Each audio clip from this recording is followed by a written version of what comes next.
Bonjour, bonsoir à tous. Un plaisir de vous retrouver dans Bel Podcast. Ce cocon qui permet un peu de faire vivre les débats d'idées. Aujourd'hui, nous avons le plaisir de recevoir un acteur du développement local, maire de Khombole de Surcroît, Meguey Boye, monsieur Meguey Boye. Et dans Bel Podcast, monsieur le maire, bonsoir et bienvenue dans cette émission. Mais bonsoir, merci Papa Lune d'avoir bien voulu m'inviter à cette émission d'interactivité sur des questions d'économie et de développement, et je reste à votre disposition. Et bonsoir à tous les, internautes de Dakar Podcast. C'est un plaisir de vous recevoir, d'autant plus que maintenant on parle plus d'enjeux locaux. Nous allons parler un peu du développement local en prenant référence un peu sur ce que vous faites, ce que la mairie fait pour la commune de Khombole. Une commune, 20 000 habitants, 6 quartiers, comment elle se porte ? Oui, elle se porte super bien, elle s'est assise sur son histoire et se projette vers l'avenir à travers, une vision de développement que nous avions portée depuis 2012, intitulée Khombole sur orbite, un laboratoire de développement local. On aura l'occasion peut-être d'entrer dans les détails de la vision, des objectifs, des axes stratégiques qui ont été dégagés, mais également des différentes initiatives qui ont découlé de cette stratégie, de cette vision de développement local. Oui, Khombole se porte bien, à part quelques difficultés inhérentes à toutes les collectivités territoriales du Sénégal. Par exemple. Oui, difficulté d'accès au foncier, puisque aujourd'hui, il y a une problématique qui est partagée par toutes les communes, anciennes communes du Sénégal, celles qui l'ont été avant 1972, date de la création des communes rurales, celles qui ont été communes avant 2013, date de la communalisation intégrale. Toutes ces communes ont les mêmes difficultés partagées. C'est la possibilité d'extension de leurs limites. Nous avons énormément de projets que nous voulons faire à Khombole, mais malheureusement, pas d'assiette foncière. C'est la gestion du foncier qui pose problème. Ce n'est pas la gestion, justement. C'est la différence entre la gestion du foncier disponible et la possibilité d'extension de ces communes qui sont aujourd'hui, atteintes par leurs limites. C'est quoi? J'explique un peu rapidement pour pouvoir passer cette question. C'est que les communes qui ont été communes avant 1972 ou avant 2013, Khombole a été commune en 1925. Elles ont été définies comme étant les limites qui vont jusqu'à un rayon bien déterminé. Alors, à la création des communautés rurales, les communautés rurales sont définies comme composées de villages à l'intérieur desquels il y a les terroirs et que leurs limites allaient jusqu'aux limites des prochaines communes. Vous voyez un peu ? Donc, après la communalisation intégrale, l'État devait poursuivre la réforme de la communalisation intégrale en 2013 en allant vers, la correction des incohérences territoriales pour permettre à ces communes, anciennes communes, qui n'ont plus d'assiette foncière ou développer une activité ou initier des projets ou accueillir des investissements, de pouvoir respirer afin de mener toutes ces activités. Donc, ce n'est pas une problématique de gestion, c'est une problématique d'extension des communes. On pourra venir après sur la problématique de gestion, mais là, vraiment, mais elle est actuelle, d'autant plus que elle est même d'actualité, parce que de Senghor jusqu'à Bassirou Diomaye Faye, tous les présidents le disent, les rapports le disent, les problèmes qui découlent du foncier sont les problèmes les plus sensibles dans chaque commune. Par rapport au foncier qui est disponible, on a vu parfois des rapports qui sont extrêmement bizarres même par rapport à la distribution du foncier. D'abord, la gestion du foncier par les collectivités locales. Alors, la problématique, elle va beaucoup plus loin. Elle est beaucoup plus historique. La problématique du foncier et de l'accès à la terre de manière générale. Et partout dans le monde, les points d'attraction, les points de pouvoir, les points de richesse constituent la terre. Voilà pourquoi elle constitue un enjeu fondamental partout. Les plus grands conflits que vous rencontrez, qu'ils soient des conflits entre États, entre communautés, entre intérêts personnels, les plus grands conflits connus à travers le monde, c'est une problématique de contrôle du foncier et de la terre. Donc la problématique, elle est plus historique que ça. Mais revenons un peu à la gestion au niveau des collectivités territoriales. Vous savez, les collectivités territoriales ont une limite dans le contrôle et la gestion de la terre. La compétence de la collectivité se limite tout simplement aux terres du domaine national. C'est vrai que si on devait découper aujourd'hui le territoire national en différents régimes de terres, les terres du domaine national allaient occuper 95%. Voilà pourquoi les enjeux et le conflit qui est né un peu de cette confrontation entre le droit coutumier et, les dispositions légales et réglementaires constitue l'un des enjeux ou l'une des difficultés à traverser avec la loi 64-46 portant régime foncier du domaine national, qui a un tout petit peu rejeté tout ce qui est régime coutumier, avec la loi foncière de 1932 qui a évolué jusqu'à 2011, tout ça, c'est des problématiques foncières qui ont besoin d'être conjuguées pour en sortir une solution de gestion durable au niveau des collectivités territoriales. Mais pour le moment, elles n'ont que le contrôle sur les terres du domaine national, qui sont des terres qui sont insusceptibles d'appropriation, de valorisation ou autre. Donc, elles n'ont pas, en réalité, les outils juridiques qui leur permettent de poser des actes qui donnent droit réel immobilier aux titulaires qui ont été affectataires de terrain. À Khombole, ça se passe bien? Oh, ça se passe super bien. Il n'y a pas de problème? Enfin, on en a trouvé, mais on n'en a pas créé. Justement, c'est là qu'il faut résorber les problèmes fonciers hérités pour ne pas en créer d'autres. Nous avons hérité des problèmes fonciers. Oui, il y a, évidemment. Et comment on règle un problème foncier en tant que maire? Avec le temps, avec la concertation, avec, disons, de la justice. Donner droit à la terre à ceux qui en ont droit. Quand vous le faites, vous êtes tranquille, vous dormez. Quand les gens viennent vers vous, vous regardez est-ce que oui ou non, la personne est titulaire d'un droit. Oui, il en a, il faut lui accorder. Elle n'est pas titulaire d'un droit et elle a un droit d'occupation. Vous regardez s'il y a un contentieux autour. S'il n'y en a pas, ben vous lui donnez droit à l'accès. Tout simplement. Et ne pas faire de l'appropriation privée des terres. Ce que nous avons réussi depuis que nous sommes installés à la tête de la mairie de Khombole. C'est-à-dire oui, l'appropriation privée. C'est possible pour un privé de venir travailler bien sûr, en partenariat public. Quand je dis appropriation privée, c'est que les autorités puissent s'en approprier.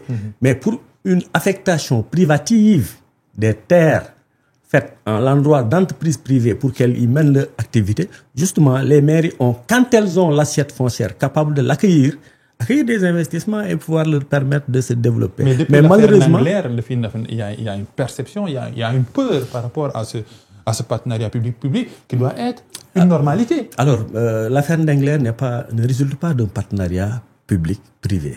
Non, pas de partenariat, mais un conflit entre un privé. Il y en aura. Voilà. On va pas entrer à l'intérieur pour dire qu'il y a une peur et ça doit être la normalité. Justement. Le privé doit travailler de concert avec le public. Aujourd'hui, il faut une parfaite intelligence entre les détenteurs des assiettes foncières, même s'il s'agit d'une détention traditionnelle ou d'exploitation, l'État, les collectivités et les investisseurs. Puisque aujourd'hui, regardez l'assiette foncière sénégalaise. Sortez de Dakar, traversez un peu l'autoroute Ila Touba ou l'autoroute, disons, Diamniadio. Allez un peu vers Kaolack. Vous allez regarder de gauche à droite. En dehors de la période hivernale, une assiette foncière inexploitée. Alors qu'aujourd'hui, nous avons besoin de ça pour pouvoir asseoir une bonne politique agricole. Voilà pourquoi il faut qu'on pense à une conjugaison, à une intelligence entre l'investisseur qui donne de la valeur à la terre, le détenteur traditionnel, paysan qui n'a la possibilité que de cultiver pendant l'hivernage, l'État et les collectivités locales, pour que ces terres puissent servir à quelque chose. Nous importons énormément de produits agricoles, nous importons énormément de produits alimentaires qui pouvaient être développés chez nous. Voilà pourquoi il faut de bonnes initiatives portées par des coopératives, portées par des investisseurs privés, capables de redonner de la valeur, mais tout en préservant l'intérêt des détenteurs, soit en départ détenus dans les entreprises privées qui viennent de s'installer, ou peut-être tout simplement dans le cadre d'une collaboration partagée, ou dans le cadre d'une utilisation de ces gens, si elles sont tentées de le faire, en ouvrier agricole. Cela dépend toujours du niveau de partenariat qui sera établi entre l'entreprise investisseur et la collectivité détentrice du patrimoine foncier. Qui parle de foncier parle d'assainissement. Nous sommes en période d'hivernage. Les inondations, elles vous épargnent à Khombole? Bon, inondation, elle n'épargne personne. On en a à moindre échelle. On n'a pas d'inondation. Puisque dans une communauté, quand l'eau n'est pas entrée dans les maisons, quand les gens peuvent se déplacer dans les rues, on peut dire qu'il n'y a pas d'inondation. Mais tout de même, il faut reconnaître une chose. Qu'il y a un retour à la normale de la pluviométrie. Quelle que soit la raison climatologique qui a été dégagée, soit liée à la fonte des glaciers, soit liée à l'augmentation de la pluviométrie, etc. Quelles que soient les raisons, l'eau reviendra à sa place. On dit en Wolof que Dubaï Yonam, c'est ce qu'on dit en Wolof. Justement, on doit aller vers une vision de planification, d'occupation spatiale, beaucoup plus cohérente aux perspectives climatologiques. On doit pouvoir aménager de nouvelles villes. On doit pouvoir permettre à ces villes-là, déjà établies, de respirer un tout petit peu. C'est vrai, et il faut le reconnaître. Pour une bonne politique d'assainissement dans ce pays, et regardez les deux plus grandes agglomérations du Sénégal, que sont Dakar et Touba. Oui. Ce sont les plus impactés par la pluviométrie. Oui. Plus loin, ceux où les établissements humains qui se sont établis le long du fleuve Sénégal, en période de crue également, le déportement de l'eau entre dans les... Tout ça doit être arrimé à une vision d'occupation de l'espace, d'aménagement du territoire. Aujourd'hui, impérativement, et ça c'est impératif, pour pouvoir régler la question des inondations dans les grandes agglomérations du Sénégal, il faut casser, il faut ouvrir, il faut déguerpir. Évidemment, pour déguerpir, il faut trouver où recaser. Voilà pourquoi le mode de développement du Sénégal repose sur un mode de développement dit macrocéphalie.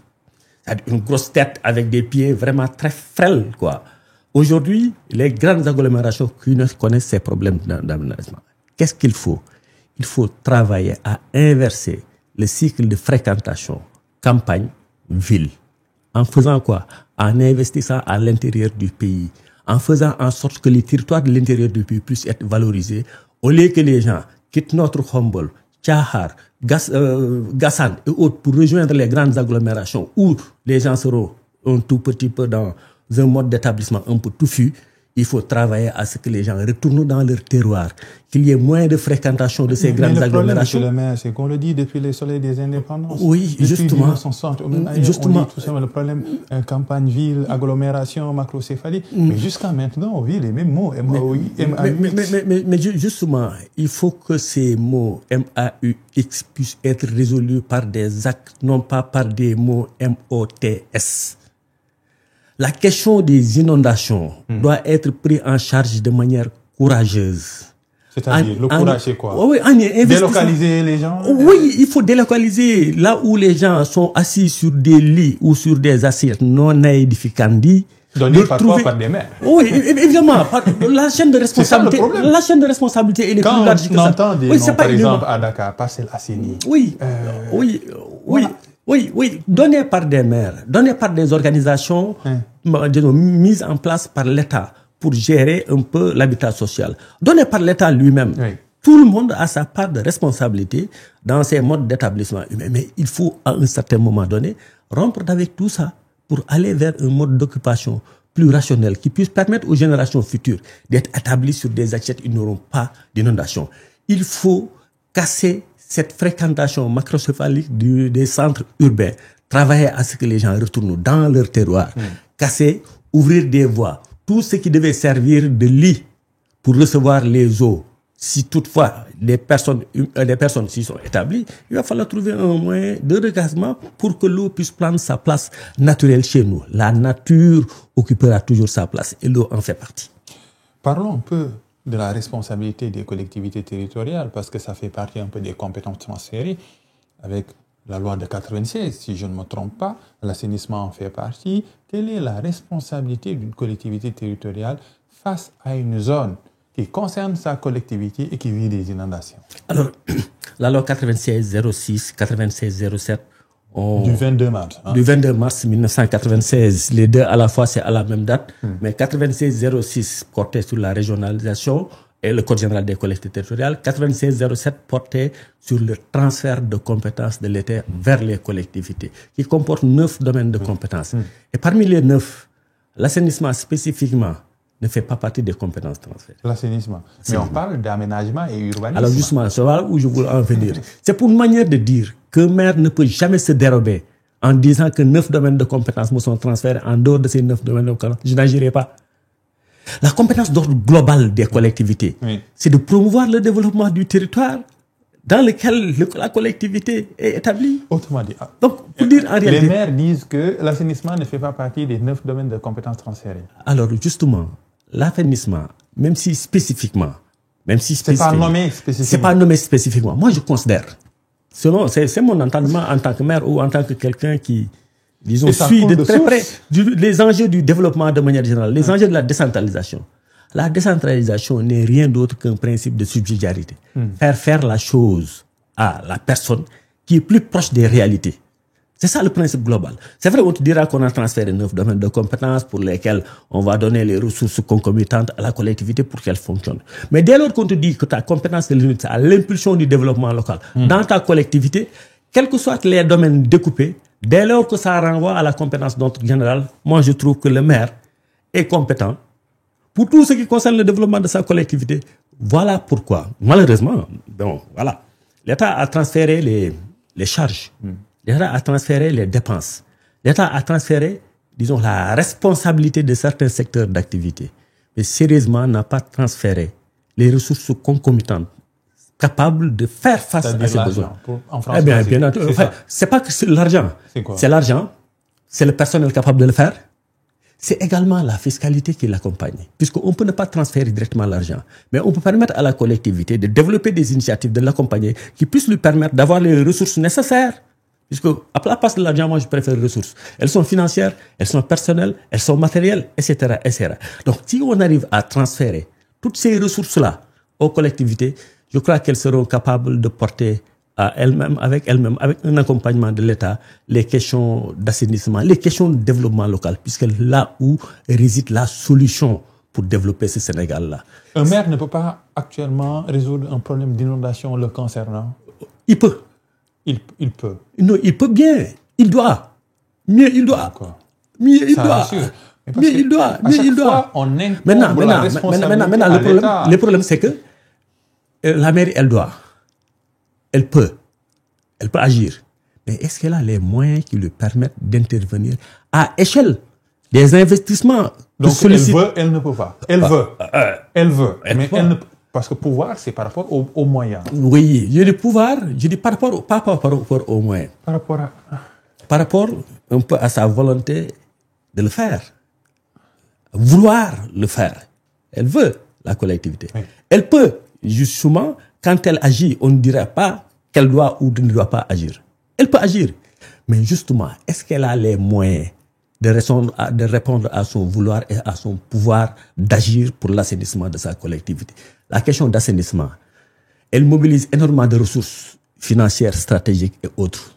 Mais est-ce qu'aujourd'hui, la commune a les bras techniques qui lui permettent de faire face à un réseau d'assainissement?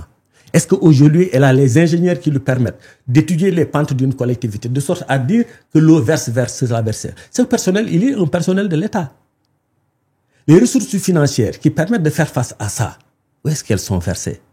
Au niveau de l'État, voilà pourquoi, pour ces questions qui résultent d'une solution globale, en renforçant les pouvoirs des collectivités territoriales, je dis pouvoir fiscal, pouvoir financier, pouvoir foncier, pouvoir au pluriel, de sorte à ce que ces collectivités pour répondre rapidement aux sollicitations des populations. Puisque partout où vous allez, si un élément disons, un habitant de la cité a un problème, la première personne à laquelle elle pense, cette personne, c'est le maire et la collectivité, puisque c'est la personne la plus proche. Mais on voit plus le président de la République. Il est plus interpellé, il est plus ciblé, pointu du doigt, sur des questions d'inondation, parfois des questions locales. C'est quoi la faille? Oui, parce que la ressource, elle se trouve là-bas. Il faut plus. La ressource. Donc la décentralisation a des lacunes, beaucoup de lacunes. Oui, elle est bancale. Et pas à des lacunes. Elle va suivant son rythme d'évolution. Elle est partie de 1872 à la création des communes. Est passée par les deuxièmes vagues de communalisation avec l'indépendance, disons le régime financier des collectivités territoriales, le code général, enfin, la loi sur le domaine national. On est arrivé à la coloration des communes en 1972. C'est une marche. La décentralisation n'est pas justement un aboutissement. On a lancé un processus de décentralisation, disons, irréversible. Il faut qu'au fur et à mesure, celle-ci soit renforcée. Oui, elle marche, mais elle a besoin de marcher suivant des pas plus solides. Puisque pour qu'on ait des collectivités plus puissantes, capables de répondre aux besoins des collectivités, où les ressources financières, le pouvoir, le respect qu'il faut à un maire pour pouvoir agir dans sa collectivité, c'est en renforçant ces maires, ces pouvoirs locaux, puissants, hyper puissants, qu'on arrivera à voir la tâche détachée sur des questions stratégiques et voir les questions opérationnelles menées à des territoires et à des échelles beaucoup plus réduites. Un maire aussi, c'est de l'ingéniosité, à ne pas attendre tout de l'État, à chercher des canaux financiers. Moi, oui, vous allez à Humboldt, vous allez vous rendre compte que nous, on n'attend pas tout. Dans le processus d'action... C'est même pas possible dans ce contexte économique extrêmement difficile. Allez-y, avec un presse qui est là. Allez-y. Oui. Je dis, dans le processus d'action, il y a la réflexion, la recherche de moyens, l'action. Nous, on n'attend jamais d'avoir tout pour agir. On agit suivant ce qui est à notre disposition au moment où nous avons besoin de solutions. C'est-à-dire quoi? C'est vrai que les communes n'ont pas de moyens.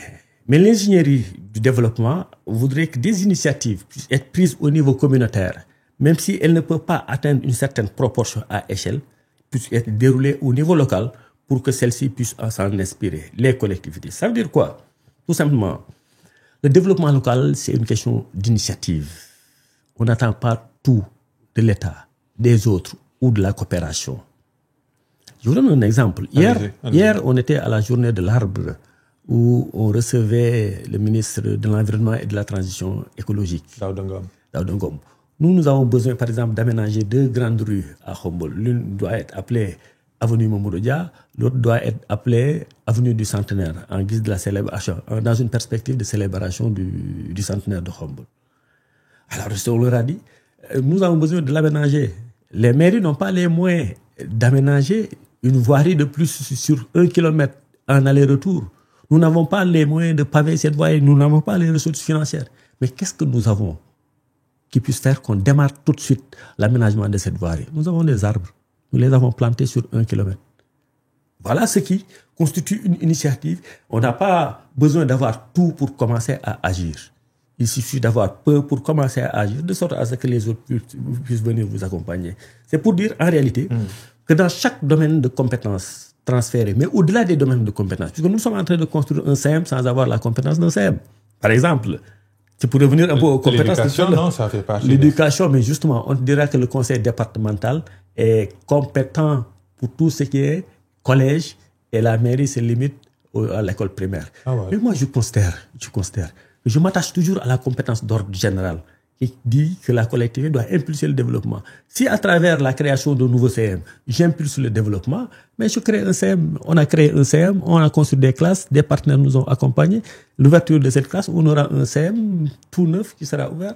Donc pour dire en réalité, il faut toujours commencer par ce que l'on a, sans se dire qu'on attend tout des autres. Les collectivités, elles ont une petite marge. Pour peu qu'on les laisse un tout petit peu évoluer, elles pourront, disons, contribuer au développement du Sénégal, puisque c'est en développant les différentes collectivités que le Sénégal se développe. Parlons de l'éducation, c'est une perche. L'éducation, une compétence transférée aux collectivités territoriales. Mais l'éducation, est-ce qu'elle s'arrête tout simplement à donner des goûters aux élèves ou pas, ou à les habiller ou pas? Oui, elle va plus loin. Elle va plus loin. Il faut qu'elle soit attachée à une vision qui fasse que l'éducation est arrimée aux autres secteurs d'activité. Je pense, oui. Nous avons un programme, puisque en tout ce que nous faisons, ça découle d'une vision de développement que nous avons. Humboldt sur orbite, un laboratoire de développement local. Avec une vision, c'est Humboldt sur orbite, un laboratoire de développement local. 4 objectifs stratégiques, 15 axes opérationnels. Vous faites la multiplication, 1 fois 4 fois 15, vous avez 60. Donc tout ça génère 60 initiatives de développement. Et dans les initiatives, nous avons un programme que nous avons appelé PANEL. C'est le programme d'amélioration du niveau de l'école locale.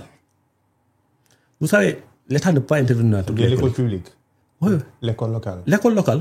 Du niveau de l'école locale. L'école publique, bien entendu. Puisque nous travaillons même à une inversion de la fréquentation école privée, école publique. C'est quoi? C'est pour résoudre certaines questions. Ça permet même, voilà pourquoi je disais tout à l'heure, un secteur peut aider à un autre secteur. Nous utilisons l'éducation pour vaincre la pauvreté. C'est possible. Au-delà de la perspective. Mais aujourd'hui, si nous investissons dans l'enseignement public, de sorte à ce que l'enfant ait plus envie de fréquenter une école publique que de fréquenter une école privée. Qu'est-ce que vous faites? Comment vous faites? Parce qu'aujourd'hui, c'est devenu David contre Goliath. École privée, école publique, parce que les écoles privées font des résultats. Alors, justement. Voilà, nous avons fait, je donne un exemple. Dans le cadre de ce panel-là, le programme d'amélioration au niveau de l'école publique, il y a ce que nous avons appelé un programme de réhabilitation des écoles primaires en co-construction avec les Humbollois. C'est de réaliser des écoles publiques plus belles que les écoles privées. Et l'attraction, elle joue à quelque chose. Il faut que l'enfant ait envie de fréquenter l'école. Au premier jour de l'ouverture des classes, personne n'aura de prétexte de commencer puisque le comptant horaire devra être respecté. Au premier jour de l'ouverture des classes à Khombole, toutes les écoles primaires font cours. Au premier jour. Toutes les écoles. Toutes les écoles primaires. Puisque personne n'a d'alibi à ne pas faire. Le parent d'élève, l'élève aura un sac rempli de fournitures sur sa table déposée. L'enseignant aura son... Tous les élèves. Tous les élèves. De l'école publique. De l'école publique. Ils sont combien? 3500 élèves sur cette école primaire. C'est supporté par la mairie et des partenaires. Vous savez, quand vous avez des initiatives, on commence par le budget de la mairie, on cherche des partenaires puisque l'initiative elle est belle. Tous les élèves ont... Tous les élèves des écoles publiques élémentaires du Khombole reçoivent au premier jour de l'ouverture des classes sur la table de chaque élève un sac rempli de fournitures. Mieux, l'année passée, les sacs ont été confectionnés par les tailleurs que nous avons formés en confection de sacs écoliers qui nous ont fourni les sacs. Chaque année, on prend une école, on la réhabilite de sorte à ce qu'elle soit attractive. Que l'élève qui fréquente l'école, l'enseignement privé ait envie de revenir au public. Et en revenant au public, qu'est-ce que l'élève fait? Il ramène en même temps la charge scolaire que sa parent consacrait à la prise en charge à l'école privée, elle la ramène au foyer. Bien sûr. Bien sûr. N'est-ce pas? Plus que le privé coûte cher. L'année passée, l'école que nous avons réhabilitée a refusé du monde. Tous les élèves voulaient faire. Elle s'appelle l'école Touba Fall ex-école 2. Cette année-ci, on va se déployer sur une autre école où on a aménagé un beau paysage, des jouets, des salles de classe où il y a des ventilos comme il y a dans les écoles privées, un bureau du directeur acceptable, des enseignants dévoués. Et que dit le privé? Oui, c'est vrai, ça envers leur chiffre d'affaires, mais eux, ils ont leur politique de création de revenus et de création de bénéfices. Moi, j'ai ma politique. C'est une politique publique d'intérêt général qui puisse permettre aux générations de porter le développement de Khombole. Puisqu'il faut que la communauté investisse en l'enfant pour que plus tard, l'enfant puisse, disons, développer ce sentiment de redevabilité envers sa communauté et pour se dire, je vais contribuer à quelque chose. Et ce que nous avons fait, l'école nous a donné, nous allons rendre. Vous avez des résultats par rapport à ces programmes-là? Ah oui. Lesquels? Alors, à titre d'exemple, on a ce programme panel, il va de l'école primaire jusqu'en terminale, jusqu'au bac. Quand nous avons commencé avec une autre initiative appelée les journées de l'excellence, on était, c'est vrai que, disons, il ne faut pas qu'on s'arrose tous les résultats, hein, puisque peut-être les enseignants... La mairie, c'est une continuité. Oui, elle a contribué. Elle a contribué comme l'État, comme les enseignants, tout le monde a contribué. Oui. Mais nous avions, au terme de référence de la première édition des journées de l'excellence, regardez les statistiques. Le taux de réussite au bac était à 57%. Mais nous avons dit que dans le panel... Niveau local. Niveau local. Okay. Humble. Mais nous nous sommes dit, dans le panel, le programme d'évaluation à l'école, au niveau de l'école locale, il faut qu'on gagne 5 points de performance par année pour tendre vers les 100%.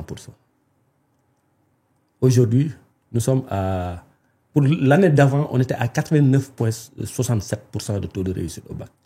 Cette année, nous sommes à 74% au regard de la baisse du niveau. Oui, le niveau national, c'est 45%. Nous sommes à 72%. À l'entrée 6e, nous sommes à 94%. Au BFM, nous sommes à 93-95% de taux de réussite aux différents examens. Mieux, les candidats aux différents examens, entrée en 6e, BFM, bac, reçoivent le premier jour un kit goûter contenant tous les apports en vitamines.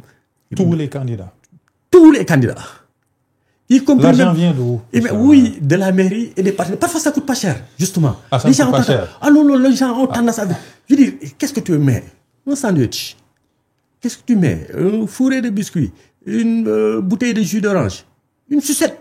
Pour permettre à l'enfant d'avoir le sucre qui lui permet de vaincre le stress. Et ce sont ces petits quick wins, des victoires faciles qu'on arrive à développer localement qui, in fine, porte des résultats, puisque l'élève, quand elle sent que la communauté est derrière moi, elle se bat. C'est comme une équipe nationale. Est-ce qu'il y a de l'accompagnement après? De l'accompagnement. Après, par exemple, les élèves qui ont le bac, forcément, ils viennent à Dakar. Ah oui, bien fait. Oui, c'est là peut-être... Mais il y a une logique de location. C'est ça quand même, il faut dire que la mairie n'a pas les moyens de porter toutes ces charges des étudiants qui sont installés à Dakar. Il y a beaucoup de problèmes entre les étudiants et la mairie par rapport au... Même si c'est même pas réglementaire, mais c'est devenu... Oui, une belle coutume. Une belle coutume. Une bonne coutume, il faut l'adopter. Mais dès lors qu'on a les moyens, on l'adopte. Mais à défaut de moyens, ce sera très difficile. Ce qui reste, c'est de dire à cet étudiant-là que les moyens ou les conditions soient bonnes ou mauvaises, il faut travailler. Et c'est cette motivation-là qui donne un supplément de volonté à l'étudiant, de sorte à ce que parfois il s'en fiche un peu des conditions, qui se disent, oui, quelles soient les conditions, je vais réussir. Certains sont nés dans d'excellentes conditions qui n'ont pas réussi. D'autres ont commencé à dormir dans les couloirs universitaires, à marcher sur 5 kilomètres, mais ce qui leur donnait la volonté nécessaire pour réussir. Mais d'autres également sont dans de meilleures conditions, mais qui n'ont pas pu répondre à cette volonté-là qui fera que demain, ils vont réussir. Donc, justement, on n'a pas les moyens, mais on fréquente souvent les étudiants. Moi, je vais dans les chambres d'étudiants manger, prendre du thé avec eux. Je vais au restaurant universitaire. C'est politique. Non, c'est pour les images. Non, justement. C'est pour les images. Ça, je l'ai fait bien avant que je ne sois maire. Moi, j'ai été étudiant. J'ai compris comment c'est motivant de recevoir quelqu'un qui est d'une autre génération chez soi, avec le même niveau, et vous parlez.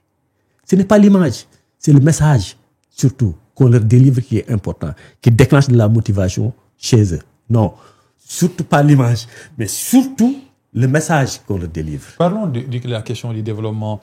Pour finir, Khombole sur orbite, vous êtes où par rapport à la gravité? Vous êtes où? Oui, on est en train vous décollez ou bien... On est en train de monter en puissance. On est en train de monter en puissance. Donc, pourquoi viser les... Une vision, c'est un point imaginaire. Une parenthèse, l'autoroute Ila Touba vous a massacré un côté... Oui. Elle a un peu, l'autoroute a un peu, disons, désorienté les pèlerins vers Ila Touba, disons, qui empruntait la nationale. C'est vrai. Je disais il n'y a pas très longtemps. C'est une parenthèse. Non, c'est une belle parenthèse, justement. Vous savez, les infrastructures, quand elles sont étalées à un certain niveau, à une certaine échelle, c'est vrai qu'elles donnent avantage à certaines collectivités traversées et un peu, disons, lèsent d'autres. Mais moi, je fais partie de ceux-là qui se disent tout le temps que je fais avec ce que j'ai. Il fut des temps, il fallait passer par Khombole pour aller à Toubatoul. Mais aujourd'hui, il faut passer par Toubatoul pour venir à Khombole, puisque l'autre sort de Toubatoul. Oui, c'est des choix d'infrastructure. Quand on n'a pas, à un moment donné, peut-être les dirigeants locaux capables de réorienter l'infrastructure vers ses intérêts, aujourd'hui, l'autoroute qui va vers Saint-Louis va passer impérativement par Tivaouane. Parce que tu as ce poids religieux, à ce poids-là. Mais Khombole n'avait pas ce poids pour peser sur la balance. Et mais c'est important. 1925, c'est de l'histoire. Ah oui, une histoire, c'est de l'appropriation. Oui. C'est un tourisme également. Qu'est-ce que vous en faites de cette histoire? Parce que des communes qui ont 100 ans, il faut les compter. Ah oui, c'est vrai, il faut les compter. 1925, 2025, c'est 100 ans que Khombole a été érigé en commune. Et c'est cette histoire que nous avons. C'est cette histoire administrative. Une commune religieuse. Oui, bien religieuse, puisque s'y est établi... J'entends beaucoup de religieux qui sont passés. Oui, ici est établi Serigne Mansour Sy, qui est établi exact. Serigne Mbacké Madina. Nous avons également Alhaji Malick qui a séjourné, Mamborom Touba qui a étalé sa natte de prière et qui a prié à Khombole en 1924, d'autres 18-26 selon. Mais dans cette fourchette 24-26, il a prié à Khombole. Donc, c'est un point de passage religieux. Si on devait faire un circuit de ces hommes de Dieu spirituels que sont El Hadji Malick Sy et Cheikh Ahmadou Bamba, si on veut faire leur circuit, Khombole en ferait partie. Donc, c'est une ville religieuse, une ville historique, une ville agricole, une ville coloniale. Toute cette histoire-là que nous voulons réveiller. Un peu l'architecture coloniale. Voilà, c'est cette histoire. Le développement. Premier obstacle du développement local, c'est le chômage des jeunes. La jeunesse, c'est une vertu, c'est pas un vice. C'est pas une bombe, c'est un atout. Qu'en faites-vous, monsieur le maire? Il faut s'en occuper avant qu'elle ne s'occupe de vous. Alors, je vais remonter un peu. La décentralisation a deux enjeux principaux, que sont la démocratie locale et le développement local. La démocratie locale a deux pieds. La démocratie participative et la démocratie représentative. Le développement local a deux pieds. L'action institutionnelle et l'action citoyenne. Voilà pourquoi, en faisant le schéma que j'ai du développement local, partant un peu de la décentralisation avec 2 pieds, démocratie, développement, démocratie avec 2 pieds, démocratie participative, démocratie représentative, développement local avec 2 pieds, action citoyenne, action institutionnelle. C'est l'intelligence de toutes ces étapes-là qui fait un développement local. Justement, la question du chômage. De la jeunesse. Voilà, de la jeunesse.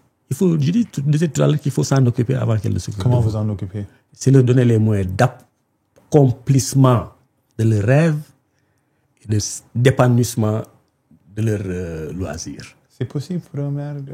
C'est difficile. Ce ne sont pas que des mots, ça. Non, difficile. Non, Ce ne sont pas des expressions. C'est difficile, la jeunesse. Non, nous avons fait 3 ans, allez à Khombole, faites une petite enquête de terrain. Vous allez vous rendre compte que sur la question du chômage, c'est vrai, on ne peut pas régler.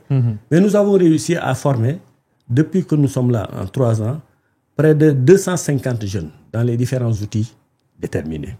Nous avons créé ce qu'on appelle un bureau d'assistance à l'insertion professionnelle, BEP, où on crée un système de monitoring entre les jeunes qui ont déjà reçu de la formation et des gens qui sont déjà dans les secteurs afin d'accompagner leur insertion.